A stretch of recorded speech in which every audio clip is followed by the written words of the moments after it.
Hello, welcome back to the Why in History. I'm your host, Alexander. If you've been watching my channel, you've probably already seen my video about why Russia annexed Crimea. That's an important background for this video.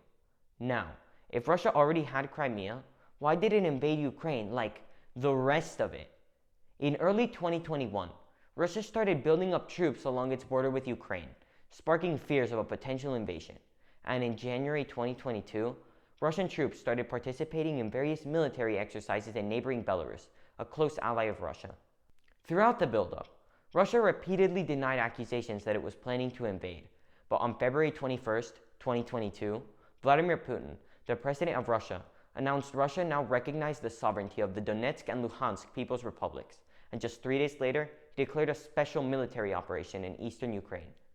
However, it wasn't just in eastern Ukraine, because that morning, Russian troops from Belarus, Russia, and Crimea entered Ukrainian territory. This move was met with crippling sanctions that have caused a financial crisis in Russia, and still, as of the writing of this video, Putin shows no signs of backing down.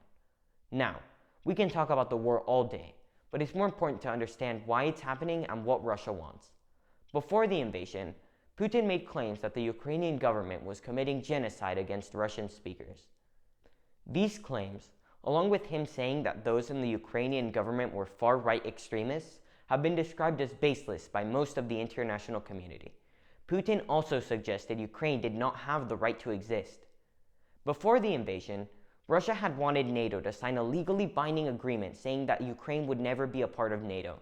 NATO had previously said that Ukraine would become a member in the coming years. Russia also wanted NATO to pull back to its pre-1997 state, a move that would kick out almost half of the alliance. A similar thing happened in 2008, when Russia invaded Georgia, the country, not the state. And that invasion worked pretty well for Russia, with the two regions Russia invaded functioning as fully independent nations with Russian military bases in them. Most importantly, Russia has succeeded in keeping Georgia from joining NATO, at least for now, as NATO is wary of bringing them in due to the separatist movements. While Russia has grown increasingly apprehensive towards NATO expansion, some, including current US President Joe Biden, have touted another reason. Putin wants to rebuild the Soviet Union. This could potentially explain his actions. While Russia made up about 3/4 of the USSR's landmass, it was only about half of its population. Putin could see Ukraine as something he needs to get back, and if that's the case, he may not stop at just Ukraine. Do you have any other history-wise you'd like me to answer? Let me know in the comments. And if you like this video, make sure to hit the thumbs up button and remember to subscribe for more videos. See you in the next video.